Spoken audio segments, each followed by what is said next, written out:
بسم الله الحمدلله. هم دروازه هم سفره انداخته بود الحمدلله. قسمتی هم که در اوکی.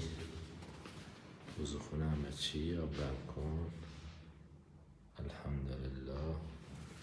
قسمتی هم که کلا ده تکمیل بودی الحمدلله. اینی تقریبا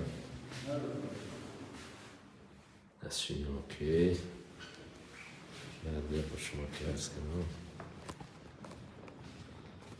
یه خدریا